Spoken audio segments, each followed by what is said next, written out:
Live updates, Russia-Ukraine live news, UK gives Kyiv aquatic minehunter drones. Ukraine will receive a total of 6 minehunting drones from the UK in order to detect explosive threats underwater, the British Defence Ministry said. Ukraine has exported 1 million tons of agricultural products from its Black Sea ports under the terms of a grain deal brokered by Turkey and the United Nations, President Volodymyr Zelenskyy said. The situation at the Zaporizhzhia nuclear plant remains very risky and dangerous, Zelenskyy said. Russia blocked an agreement on the final document of a 4-week review of the UN Non-Proliferation of Nuclear Weapons (NPT) treaty which criticized its military takeover of the Zaporizhzhia nuclear plant. The U.S. State Department said one of its citizens has died recently in Ukraine, without providing further information. Russia says Ukraine shelled the area of Zaporizhzhia nuclear plant 3 times. Russia's defense ministry has accused Ukrainian forces of shelling the Zaporizhzhia nuclear power plant complex 3 times in the last 24 hours. Reuters and Al Jazeera could not verify the battlefield report, and there was no immediate response from Kyiv to the allegation. Russia and Ukraine have traded blame for shelling near the plant, which on Thursday sparked fires in the ash pits of a nearby coal power station that disconnected the plant from the power grid. UK donates 6 undersea minehunter drones to Ukraine. Britain's defence ministry says it is giving 6 underwater drones to Ukraine to help clear its coastline of mines and make grain shipments safer. In a statement, the ministry said the Royal Navy has begun training Ukrainian sailors to use subaquatic minehunter sonar-powered drones that they hope will allow them to remove threats from Ukraine's waters. Turkey, 3 more ships leave Ukraine with grain to feed world. 3 more ships have left Ukrainian ports under the Istanbul grain export deal, the Turkish National Defense Ministry said. Shipments from Ukrainian ports are continuing, the ministry said in a statement, adding, 3 more ships loaded with grain departed from Ukrainian ports this morning.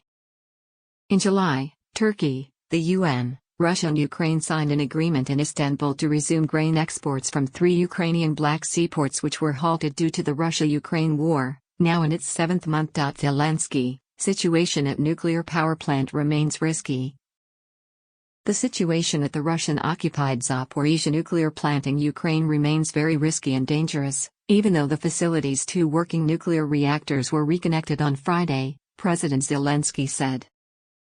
In an evening address, he reiterated demands that the International Atomic Energy Agency be allowed to visit the plant as soon as possible. Russia intensifies attacks in parts of eastern Ukraine, Britain says.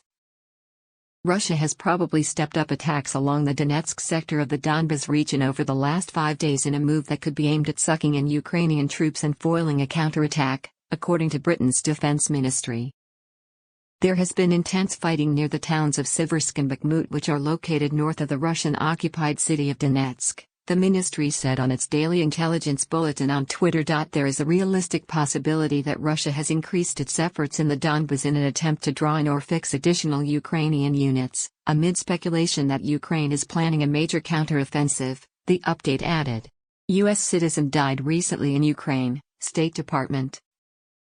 A U.S. citizen recently died in Ukraine, a State Department spokesperson said, adding that officials are in touch with the family and are providing consular assistance.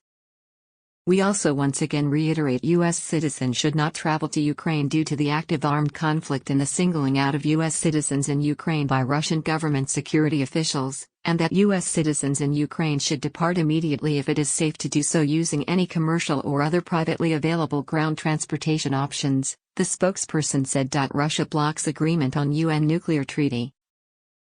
Russia has blocked agreement on the final document of a 4-week review of the UN treaty considered the cornerstone of nuclear disarmament, which criticized its military takeover of Europe's largest nuclear plant soon after Russian troops invaded Ukraine. Igor Vishnevetsky, deputy director of the Russian Foreign Ministry's Non-Proliferation and Arms Control Department, told the delayed final meeting of the conference reviewing the 50-year-old Nuclear Non-Proliferation Treaty, NPT, that unfortunately there is no consensus on this document. He insisted that many countries, not just Russia, did not agree with a whole host of issues in the 36-page final draft. The NPT, which its 191 signatories review every 5 years, aims to prevent the spread of nuclear weapons, promote complete disarmament and promote cooperation in the peaceful use of nuclear energy. Zelenskyy, Ukraine has exported 1 million tons of food under grain deal. Ukraine has now exported 1 million tons of agricultural products from its Black Sea ports under the terms of a grain deal brokered by Turkey and the United Nations, President Volodymyr Zelenskyy said. In an evening address, Zelenskyy said 44 ships had been sent to 15 nations. A further 70 applications for ships to be loaded had been received, he added, reiterating that Kyiv's goal was to export 3 million tons a month.